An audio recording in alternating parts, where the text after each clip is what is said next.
So after a pretty awesome year of track riding in 2022 and one race day right at the end of it, I realized after watching some of the onboard footage that the biggest chunks of time that I have to still make up have to do with just me being comfortable on the bike. So my plans for the off-season maintenance and upgrades was going to be entirely with comfort, and both comfort on the track and off the track, but off the track but still at the track. And pretty much the forward controls is going to be the main thing. And while this, I don't really have a how-to, and this really shouldn't be that much of a video, like I replaced the clip-ons and a whole bunch of the forward controls. I did run into some gotchas that I just wasn't expecting until I started doing this, so maybe this can help somebody else out if they are considering doing a similar thing. So my goal for 2022 was to just get under 130 at Blackhawk, which if you've ridden an SV650 there, you probably know that's not a terribly lofty goal, but it was for me. I ended up track day riding getting down to like 128, and then on the last weekend I rode, I actually took a huge jump and got down into the 124s, which was kind of unfathomable for me. But the biggest chunks of time I see that I can make up is just to do with comfort on the bike and getting back into the gas quicker, and just add 5 more horsepower, and it's not going to do as much as I think that giving some attention to just the comfort and especially the controls on the front will do. So I changed out the stock clip-ons with the Woodcraft ones, especially because I've been told that if you go down with the stock clip-ons, you do run the risk of bending the fork because they actually sit on here differently. I'll grab them in a little bit. So I put these Woodcraft ones on, and the gotcha on those was, in the instructions, it says you want the logo side up, which is there with the W, and I had these two flipped, so I actually had the bars angled upwards. I'm looking at it like, there's no frickin' way. And, well, after I realized the mistake, I got those sorted out. I couldn't figure out a way to mount the brake reservoir, which on the stock clip-on has a mount to it with a screw hole, and then I messaged Matt 8V, and he recommended to go with this Ladybird one, which you can bend to however you want it. Now, I don't have these bars exactly where I want them, but you can basically bend this to wherever you want it. And then I got some 5/16 Tygon hose to go in there, so that's going to be all good. On the clutch lever, the stock one is non-adjustable, and I got small hands, and I wanted one with some adjustability to bring it a little closer to me. So I got a Vortex one up there, which this feels really, really nice. The biggest gotcha that I had with this thing was that if you use the stock clutch cable, it does not route around that way. In fact, it comes up through here and then into the clutch perch here. So when I would turn right all the way, it would butt up against the frame, so I couldn't turn right all the way. So I was completely confused. So what I did is, again, I messaged Matt AV and he told me what to do. I messaged TWF and they sold me a different cable that routes all the way around, and then it comes out here. That way I get full range of motion. So if you're planning to go with a no-rise Woodcraft clip-on, you're probably going to need a new clutch cable. So this is the standard clip-on. This would come under here. Why the Woodcraft ones are really nice, you don't have to drop the forks out to change the clip-on. In fact, this bar is the most likely thing to break if it goes down, and I got 2 spares coming just in case that I should probably drill, so they're ready to go.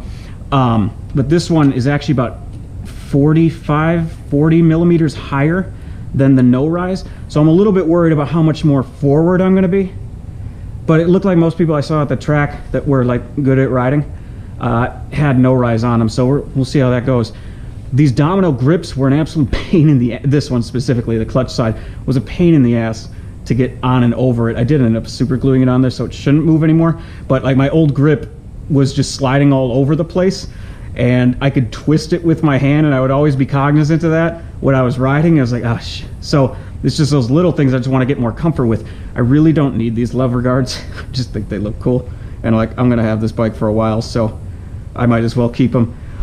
I am planning to delete the key on here so that it's keyless ignition.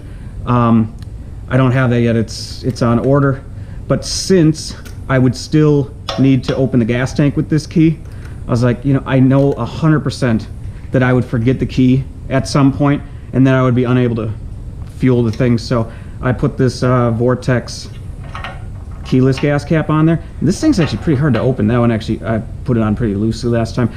I put some red rubber grease on it to help it slide because I don't think that would be a huge issue. It does have a nice little lock there. Plus it looks cool, but it's an expensive piece that, quite frankly, I really didn't need, but I thought it was fun. Speaking of things I really didn't need, I do have, why am I blanking on what these things are called? What the hell is this? A frame slider on it.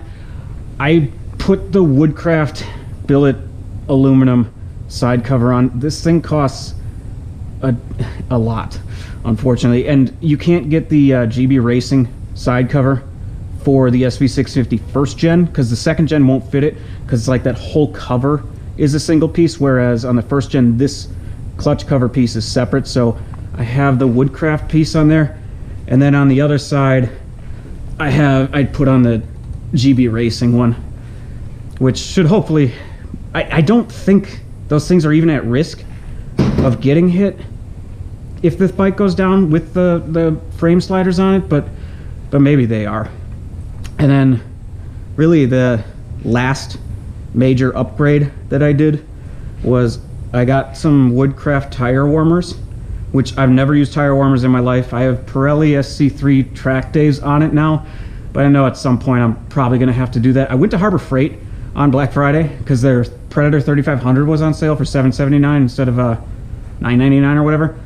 And the thing looks awesome, but it's just too big and I don't have an enclosed trailer. And I was looking at it like, that's gonna be so unwieldy to try to do by myself.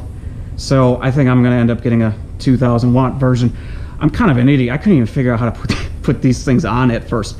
I got these from Sportbike Track Time, and I don't know, this connector kind of came a little fucked up. But yeah, it's tough to get it under there. It actually is really tough to get it under the front fender. I'm almost wondering if you gotta move the thing up a little bit, or maybe that's just how it is. I marked that with green tape because I noticed that my my crush washer on my right fork isn't holding oil like it's supposed to be, so those are on order. When I was at the track at Blackhawk, I actually took the bike to Mark Stiles at Trackside Engineering. He was looking at it and he was bouncing it up and down, and I previously had 15 weight fluid in it. There are emulators inside of it, and I had 15 weight fluid in it, and he's, look at how bad the rebound is. I was like, yeah, it's really bad. He's like, you're like riding a pogo stick. Like, well, I don't know any better. And so I put 20 weight in it, and when I do the bounce test, I still see that with 20 weight, I still got slightly too much rebound. So I may be going with 25 weight. We're gonna see. One thing I haven't done on the lower fairing is, where are those things? I want a drain plug because it seems to rain like all the time whenever I go. I bought these from Curvy Girl. These are drain plugs.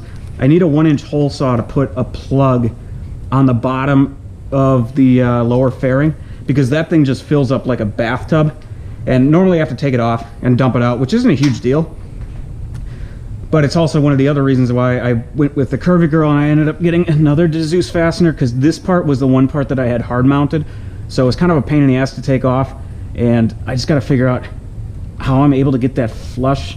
I might have to do some grinding around here so I can get this to stay flush, or maybe there's some way I can hook it on there. But now I can completely take the lower fairing off without having any tools because these Zeus fasteners are really nice. There, go back in there, please. Okay. So that's it. What I'm pretty much doing for the bike. The bike is way more capable than I am, and I want to get lower than 124s next year. One thing I noticed on the rear tire warmer is that this clutch guard or chain guard is kind of pinching it, which I don't know if it's a huge deal, and then it's touching the exhaust here. I'm worried about how that's going to play and if it's just going to light on fire. The Woodcraft I saw, the reason I went with a Woodcraft as opposed to some other ones was because it said it's for a 165 up to, like either a 165 or a 180 rear. Maybe it was 165 to 200. But either way, it wasn't designed just for 165. So if there was ever a different bike that I wanted to put one on, it would have some more flexibility in that regard. So if anyone knows if I'm going to light this thing on fire with this, when I come off the track and put this on, I'm also going to bump my head into this. So I'm going to burn my face on this. I'm certain of it. Oh yeah, I guess I did this too, because there's a big void right there. And this isn't a great solution. I don't know what to do better. I just drilled some holes and put those little push button things in there. But my worry was that all the water that would get kicked up into here was going to start soaking on the CDI inside of there and then fry that thing completely. One thing I'm not going to do this year, but it's going to need it next year, is my shock. When I was talking to Mark Stiles again at TSE, he noticed this thing didn't have it has no way of locking at all. So it would actually back off. And I watched it over the course of a track day weekend. That's why we got it marked, is so that if I see this thing moving, I can put it back to where it's supposed to be. And that was kind of alarming because I thought I had it set pretty close. And we found out I actually had my front sag like spot on, which is not easy to do by yourself because you kind of need two people to do it. But my rear was just not anywhere close to good. And I may have actually been close on the first time I tried to set it. And over the course of the year, that thing had just kept backing out. So the next time it goes in for refreshment, I didn't put enough on it to justify paying $300 to have that refreshed again. This year, I'll get some type of locking mechanism on there. I think I'll finally stop running this piece because I don't see a lot of people actually have these on. I like having the chain covered in case something goes really wrong, but it kind of does seem in the way. So yeah, that's my SV650, and I only gotta wait 5 more months or whatever, whenever the snow stops. Hopefully that's useful to somebody. You watched this far. Thanks for watching.